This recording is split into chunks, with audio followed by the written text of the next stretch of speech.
প্রিয় দর্শক, আসসালামু আলাইকুম। দর্শক, আপনাদের প্রীতি ও শুভেচ্ছা জানিয়ে শুরু করছি আমাদের আজকের প্রতিবেদন। তো দর্শক, আজকে আমরা এক অসহায় মেয়ের গল্প তুলে ধরব, যার নাম হচ্ছে সাথী আক্তার। সাথী আক্তারের এখনও বিয়ে শাদী হয়নি। তো সাথী আক্তার একটু স্বাস্থ্য ভালোই, কিন্তু মাশাআল্লাহ অনেকে পছন্দ করে, কিন্তু যখন দেখে তার বাবা নেই, বাবা আরেকটি বিয়ে করেছে, আরেকটি সংসার করে, এখানে কোনো খরচ দেয় না বা তাদের চলতে কষ্ট হচ্ছে, তখনই তাকে আর কেউ বিয়ে শাদী করতে চায় না। যদি কেউ করতেও চায় তাহলে অনেক টাকা যৌতুক চায়। তো সাথীর খুবই খারাপ লাগে, অভাবে সংসার, তার মধ্যে সাথীর ছোট একটা ভাই আছে, তার পরিবারে মা আছে, মা খুব অসুস্থ। তো সাথী বর্তমানে একটি সেলাই মেশিনের কাজ করে, সেলাইয়ের কাজ করে যা পায় তা দিয়ে কোনো মতে চলে।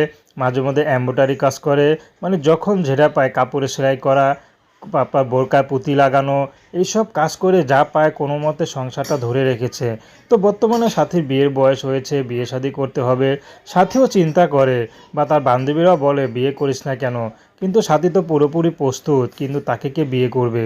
তো সাথী এখন চাচ্ছে যে পুরুষের স্ত্রী নাই, চলে গেছে বা মারা গেছে, এমন কোনো পুরুষ যদি তাকেও বিয়ে করতে চায়, সাথী বিয়ে করতে কোনো আপত্তি নেই।